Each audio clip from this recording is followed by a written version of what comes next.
1 kilometre का किराया 4000 रुपए। कितने पैसे लगेंगे?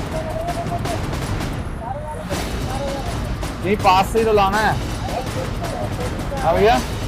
एम्बुलेंस की ड्राइविंग सीट पर खून के प्यासे गिद्ध।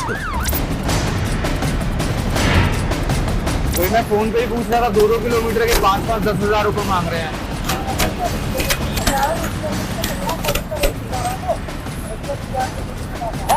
और नकली रेमडेसिविर के साथ मौत की होम डिलीवरी।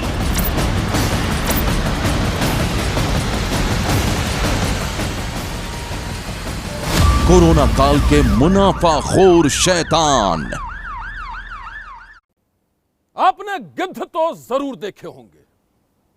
गिद्ध यानी एक ऐसा मुर्दाखोर परिंदा जो आसमान की ऊंचाइयों पर उड़ता है और उसे जैसे ही जमीन पर शिकार दिखाई देता है वो तेज रफ्तार से नीचे आकर उस पर झपट पड़ता है। मुर्दाखोर गिद्धों की टोली मरे हुए जानवरों को नोच नोच कर खा लेती है। लेकिन सनसनी में आज मैं कुछ ऐसे गिद्धों की दास्तान लेकर आया हूं जो परिंदे नहीं हैं बल्कि वो इंसानों के भेष में छुपे हुए हैं। वो ऐसे गिद्ध हैं जो मुर्दा जानवरों का नहीं बल्कि जिंदा इंसानों का शिकार करते हैं। आप भी देखिए जिंदा लोगों पर मंडराने वाले खून के प्यासे गिद्धों की डरावनी हकीकत। पैसे लगेंगे एम्बुलेंस से?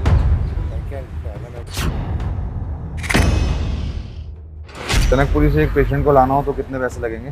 जनकपुरी से लाना? हाँ, कम से कम 7,000। 7,000 रुपए? कम से कम 12-15 किलोमीटर ही है भैया।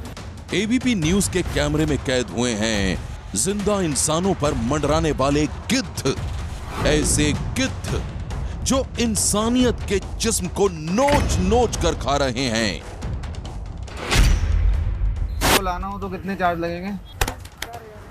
4,000 रुपए। सरोजनी नगर तो यही है। जिंदा इंसानों पर मंडराने वाले वो गिद्ध एम्बुलेंस की ड्राइविंग सीट पर बैठे नजर आते हैं। पैसे लगेंगे?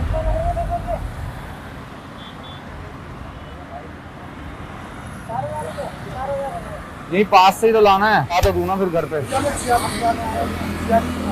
46,000 यमुना नगर के। 4500 रुपए। 4500 रुपए? कोविड पेशेंट है सर। हाँ नहीं, कोविड पेशेंट है लेकिन करोल बाग तो कोई दूर नहीं है ना भैया। कोई बता रहे 6,000 रुपए, कोई 7,000, वही आप 4500 बता रहे हैं। एम्बुलेंस सर्विस की आड़ में ही वो लोग दिल्ली में खुली लूट का कारोबार चला रहे हैं। इस काले कारोबार से पर्दा उठाया है एबीपी न्यूज संवाददाता मनोज वर्मा ने।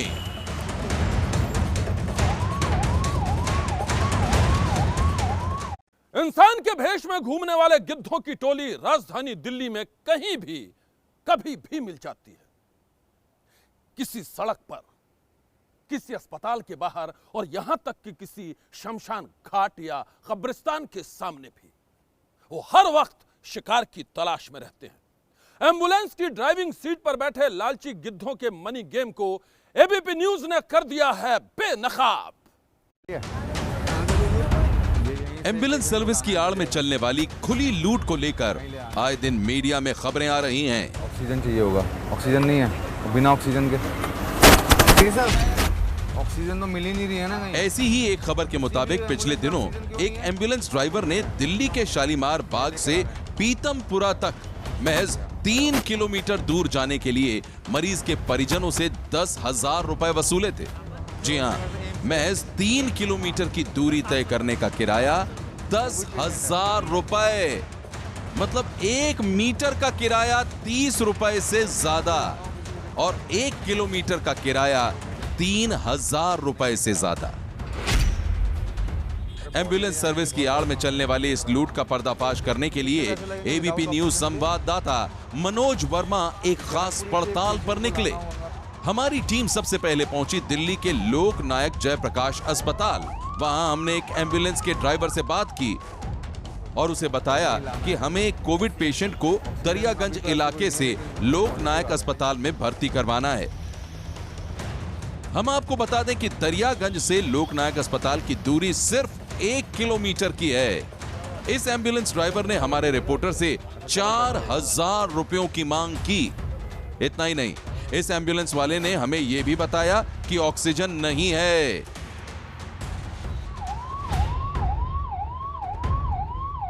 भैया एम्बुलेंस खाली है? ये यहीं से एक पेशेंट को लाना है दरियागंज से। यहीं ले आना। ऑक्सीजन ऑक्सीजन चाहिए होगा। ऑक्सीजन नहीं है, बिना ऑक्सीजन के। साहब अंदर से पेशेंट लेके आना है एलएनजे पे। बात करो। ऑक्सीजन अभी ऐसा लग नहीं रहा, लेकिन बस शिफ्ट करना है। भाई अगर ऑक्सीजन चाहिए हमारे पास ऑक्सीजन है नहीं। अच्छा आप सकते हैं। ठीक है। और यहाँ टाइम लगेगा। बेड पक्का हो गया? नहीं बेड नहीं है ना। पहले बेड की पता करो ना कि कहाँ पे रहोगे। अच्छा बेड नहीं है, बेड नहीं मिल रहा। पता करो पहले। अब तो अपना चार्ज ले लेंगे। कितना पैसा लगेगा? पहले बेड की पता करो। ठीक है, बेड अगर मिल जाता वो तो मैं फोन करवा रहा हूँ, हो ही जाएगा बेड का। तो तभी तो आप बेड कर लो पहले। मैं समझ गया, मैं करवा रहा हूँ फोन हो जाएगा, तभी तो मैं बात करने आ गया ना गाड़ी इसीलिए। बहुत सारी 2 घंटे में आएगा तो 45 मिनट कर लो। कितने पैसे लगेंगे?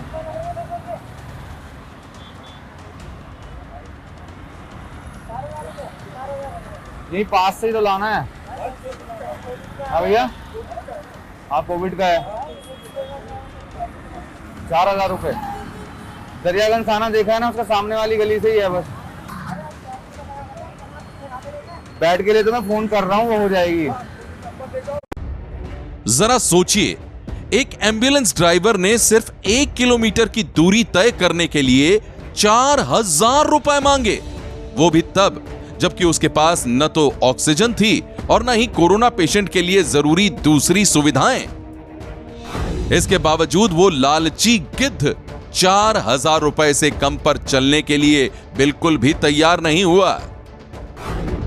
इतना ही नहीं, एम्बुलेंस में बैठे ड्राइवर और उसके साथियों ने साफ साफ कह दिया कि पहले बेड का इंतजाम करो, क्योंकि बेड नहीं होगा तो एम्बुलेंस का किराया डबल होता रहेगा। अगर आप कहीं और आसपास जाने की बात कहोगे तो किराया बढ़ता रहेगा। बातों ही बातों में इसने बताया कि अभी एक पेशेंट को इन्होंने यमुनानगर में भर्ती करवाया है। जब हमने यमुनानगर के किराए के बारे में बात की तो हम भी हैरान रह गए। यमुनानगर जाने के लिए इसने हमसे मांगे 46,000 रुपए। सोचकर ही रूह कांप उठती है कि एक गरीब आदमी इतना किराया कैसे दे पाएगा और बेड न मिलने पर डबल किराया कैसे दे पाएगा। उस मुनाफाखोर शैतान के लालच की गहराई का पता लगाने के लिए एबीपी न्यूज संवाददाता मनोज वर्मा ने फिर उससे बातचीत जारी रखी। पहले गाड़ी के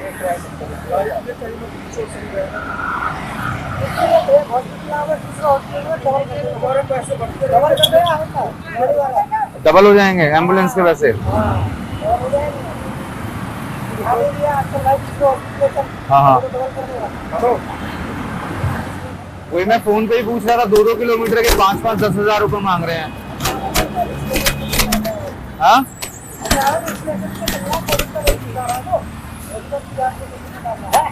अगर यहाँ नहीं मिला तो आप जहाँ बता रहे हैं जैसे यमुना। भैया पता है क्या, यमुनानगर, बुढ़ाना, जालंधर, जहानाबाद, एक बार पहले आप अपने बंदे को वहाँ भेजिए। अच्छा वहाँ भेजें पहले? वहाँ भेजिए, भेजने के बाद वो अपना बैड कंफर्म कर लें, वो वहीं रुके। उसके बाद में आप लोग यहाँ से गाड़ी लेके तुरंत ही निकल। तो यहाँ से कितना पैसा लगेगा अगर यमुनानगर में हो जाता है तो? यमुनानगर देख अगर यहाँ नहीं मिलता। हाँ कैसे भाई, पैसे यमुनानगर के लिए वो बता देंगे आज जितने में हम कल गए थे फिर बता देंगे। अरे वो घर एक बार बता तो दूँ ना फिर घर पे। 46,000 यमुनानगर के। अच्छा अभी लेके आए हैं इधर? अच्छा यमुनानगर छोड़ के आए हैं, ठीक है। दिल्ली से हरियाणा के यमुनानगर की दूरी मात्र 186 किलोमीटर है, लेकिन ये एम्बुलेंस वाले 46,000 रुपए मांग रहे हैं। ऐसे में ये क्रूरता नहीं है तो और क्या है। जबकि पिछले साल ही सुप्रीम कोर्ट में प्राइवेट एम्बुलेंस की मनमानी को लेकर सुनवाई हुई थी। सुप्रीम कोर्ट ने यह आदेश दिया था कि राज्य सरकारें ये सुनिश्चित करें कि प्राइवेट एम्बुलेंस ज्यादा वसूली ना करें। अदालत ने कहा था कि एम्बुलेंस सर्विस के लिए राज्य सरकारें उचित रेट तय करें, लेकिन उसके बाद भी कोई भी सरकार ऐसा नहीं कर पाई। नतीजा आज हम सबके सामने है। क्योंकि एम्बुलेंस को लेकर हमारी पड़ताल जारी थी। हमारा मकसद यह जानना था कि आखिरकार इतना किराया क्यों वसूला जा रहा है। लेकिन जैसे जैसे हमारी पड़ताल जारी थी, वैसे वैसे ही यह बात भी साफ होती जा रही थी कि अगर आप दिल्ली में बीमार पड़ जाएं और आपको ऑक्सीजन की जरूरत हो तो एम्बुलेंस में आपको ऑक्सीजन नहीं मिलेगी। अब हम पहुंचे राम मनोहर लोहिया अस्पताल। यहां पर एम्बुलेंस वाले से बातचीत में हमने उसे बताया कि हमें करोल बाग से अपने पेशेंट को राम मनोहर लोहिया अस्पताल में भर्ती करवाना है। उसने हमसे किराया मांगा 4,500 रुपए। ऑक्सीजन इसके पास भी नहीं थी। और जब हमने पूछा कि अगर कोविड-19 का पेशेंट ना हो तब किराया कितना होगा, तब उसने कहा 1,000 रुपए। हेलो आगे बोलिए सर। भैया, गाड़ी के पास खड़ा हूँ आपकी, किधर हैं आप? मुझे कहाँ की मिलने गाड़ी है? ये करोल बाग से लाना है एक पेशेंट को। कहाँ ले जाना है? यहीं RML लेकर आना है। ऑक्सीजन तो चाहिए? ऑक्सीजन नहीं चाहिए। कोविड है, नॉन कोविड है? नहीं, कोविड है। कोविड ले आएंगे सर। कितने पैसे लगेंगे? सर ऑक्सीजन नहीं होगा हमारे पास। हाँ हाँ, ऑक्सीजन की जरूरत नहीं है अभी एज सच। ठीक है, तो 4500 रुपये लगेंगे सर। कितने? 4500 रुपये। 4500 रुपए? हाँ जी, कोविड पेशेंट है सर। हाँ नहीं, कोविड पेशेंट है, लेकिन करोल बाग तो कोई दूर नहीं है ना भैया। भाई साहब, दूर की बात नहीं है सर, कोविड की बात, कोविड का फ्लाइट यही है। अच्छा ड्राइवर ले रहा हूँ, दिक्कत नहीं है, दिक्कत नहीं है सर। अच्छा, लेकिन बहुत ज्यादा ही बता रहे हैं आप तो। और अगर नॉन कोविड होता तो कितने पैसे लगते हैं फिर? नॉन कोविड का हाँ 1000 रुपये लगता है। अच्छा, नॉन कोविड का सिर्फ 1000 रुपये लगता। हाँ जी सर। वही मैं एक्चुअली 2-3 जगह फोन भी किया था, कोई किलोमीटर डिसाइड नहीं है क्या? सब जगह अलग अलग रेट मिल रहे हैं। कितना मिल रहा है बताइए सर? कोई बता रहे 6,000 रुपये, कोई 7,000, वही आप 4500 बता रहे हैं। मैंने जो सबसे कम प्राइस है मैंने वही बताया आपको। ठीक है भैया, ठीक है। थैंक यू भाई। मैं बता रहा हूँ, एक बार बता देता हूँ उनको फोन करके। अब जरा सोचिए, अगर ये प्राइस कम है तो ज्यादा क्या होगा। एक के बाद एक एम्बुलेंस वालों से हमारे संवाददाता मनोज वर्मा बात करते चले गए। इंसान तो कई दिखे, लेकिन मानवता न के बराबर दिखाई दी। और हद तो तब हो गई जब हमें पता चला कि इतना किराया मांगने के बावजूद उनके पास ऑक्सीजन तक नहीं है।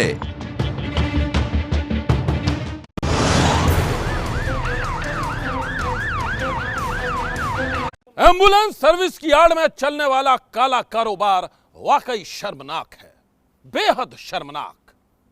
लोगों की मजबूरी का फायदा उठाने वाले लोगों को इंसान कहलाने का कोई हक नहीं है। लेकिन मुनाफाखोरी का यह खेल सिर्फ एम्बुलेंस के नाम पर ही नहीं चल रहा है, बल्कि कुछ मुनाफाखोर शैतानों ने रेमडेसिविर इंजेक्शन को भी दौलत कमाने का हथियार बना रखा है। कोरोना मरीजों की मजबूरी का फायदा उठाकर कुछ लोग कर रहे हैं नकली रेमडेसिविर का काला कारोबार।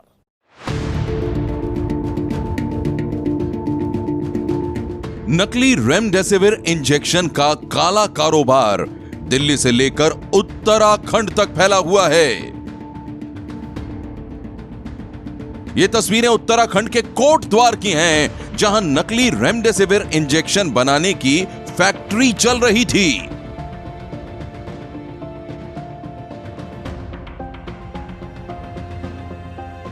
आप ये जानकर हैरान रह जाएंगे कि इस फैक्ट्री में बनने वाले रेमडेसिविर इंजेक्शन की सप्लाई दिल्ली समेत कई राज्यों में होती थी।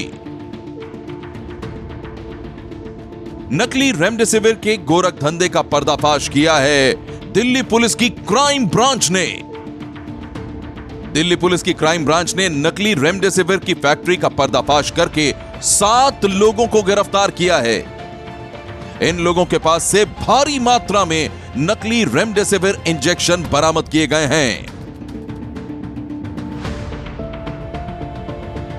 क्राइम ब्रांच की टीम लगातार लोगों को पकड़ भी रही थी जो रेमडेसिविर की कालाबाजारी कर रहे थे। इसी मामले को आगे बढ़ाते हुए जब जांच की गई तो पुलिस की टीम को पता चला कि कोटद्वार के अंदर फेक रेमडेसिविर बनाई जा रही है। और उसके बाद जब वहां पर छापा मारा गया तब एक आदित्य गौतम नाम के शख्स के बारे में पता चला। और जब उसकी फैक्ट्री पर छापा मारा गया तो आप तस्वीरों में देख सकते हैं कि वहां से ये सब कुछ बरामदगी की गई है। ये खाली बॉटल्स हैं रेमडेसिविर की, ये आप देख सकते हैं। ये बॉटल के कैप है यहाँ पर, और पूरा का पूरा जो सामान है कोटद्वार की उसी फैक्ट्री से बरामद किया गया है। दिल्ली पुलिस की क्राइम ब्रांच के मुताबिक क्राइम ब्रांच की टीम ने नकली दवा फैक्ट्री चलाने के आरोपी आदित्य गौतम की फैक्ट्री से 198 नकली रेमडेसिविर इंजेक्शन, 3000 खाली शीशी, पैकिंग का मटेरियल और कंप्यूटर बरामद किया है। इसके अलावा वो मशीन सील की है जिससे ये नकली रेमडेसिविर इंजेक्शन तैयार किया जा रहा था। पुलिस का दावा है कि ये गैंग अब तक 2000 से ज्यादा नकली रेमडेसिविर इंजेक्शन जरूरतमंद लोगों को बेच चुका है। एक रेमडेसिविर इंजेक्शन 25,000 से 40,000 में बेचा जा रहा था। देश के कई शहरों में पुलिस की ताबड़तोड़ कार्रवाई चल रही है, लेकिन एक बात जानकर आपको भी हैरानी होगी कि नकली दवाइयों की खरीद फरोख्त को रोकने के लिए पुलिस से कहीं ज्यादा जिम्मेदारी होती है ड्रग्स कंट्रोल डिपार्टमेंट की। हर राज्य में एक ड्रग्स कंट्रोल डिपार्टमेंट होता है, हर जिले में उसका दफ्तर होता है। ऐसे में सवाल यह है कि कोरोना काल में ड्रग्स कंट्रोल डिपार्टमेंट के अधिकारी आखिर क्या कर रहे हैं? उनकी नाक के नीचे कैसे चल रहा है कोरोना की नकली दवाओं की सप्लाई का काला कारोबार? कोरोना संक्रमण की सुनामी के बीच हर रोज लाखों नए मरीज आ रहे हैं, हर रोज हजारों लोग जिंदगी की जंग हार रहे हैं। खूनी वायरस के सामने हर कोई बेबस नजर आ रहा है। मैं आपको बता दूं कि कोरोना की दूसरी लहर में सिर्फ खूनी वायरस के संक्रमण से ही मौत नहीं हो रही है, बल्कि मौत रूप बदल बदल कर आ रही है।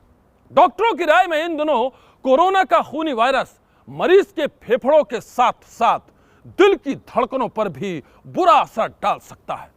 कोरोना पेशेंट पर हार्ट अटैक का खतरा भी बना रहता है और इस खतरे का नाम है हाइपोक्सिया। आप भी सुनिए कोरोना संक्रमण के बाद हाइपोक्सिया की वजह से कैसे टूट सकती है सांसों की डोर। जो हाइपोक्सिया होता है उसको बहुत ज्यादा देर हम सस्टेन नहीं कर सकता हमारा शरीर, उसकी वजह से कार्डियक अरेस्ट होता है। बच्चों में भी होता है, बड़ों में भी होता है ये। और ये जो अवस्था है बुखार ठीक होने के बाद शुरू होती है, ये अभी तक हम लोगों ने नहीं समझा। हम बुखार रेमडेसिविर में पड़े हुए हैं, हम टोसिलिजुमैब में पड़े हुए हैं, हम निमोनिया की डायग्नोसिस। आज मेरी कहीं पे बात हो रही थी किसी चैनल पे, मैंने कहा 5वें दिन से आपको मॉनिटर करना है ऑक्सीजन लेवल। जब निमोनिया से आपका लंग इफेक्ट होगा, अगर वो 16 से ऊपर है, 17 से ऊपर 25 के बीच में है, उनको अस्पताल में जाने की आवश्यकता है, अस्पताल की आवश्यकता है। उससे नीचे है, घर पे मैनेज हो रहा है या कहीं पे भी मैनेज हो सकता है, खाली ऑक्सीजन 1-2 लीटर प्रति मिनट चाहिए उनको। कोरोना के खूनी वायरस के सामने हर कोई बेबस है, लाचार है। हर तरफ मायूसी और नाउमीदी नजर आती है, लेकिन हालात के सामने हिम्मत हारने से काम नहीं चलेगा। इस मुश्किल वक्त में हम सबको अपने हौसले बुलंद रखने होंगे। निराशा को पराजित करने के लिए आशा का दामन थाम कर रखना होगा। भरोसा रखिए, यह बुरा वक्त भी एक दिन यकीनन गुजर जाएगा। बहुत जल्द नई आशाओं के झरोखे खुलेंगे, जिंदगी एक बार फिर मुस्कुराएगी। यकीनन हारेगा कोरोना और जीतेगा हिंदुस्तान। आज की सनसनी में बस इतना ही। आप रहिएगा होशियार, सन्नाटे को चीरती सनसनी कल फिर देगी दस्तक आपकी दहलीज पर।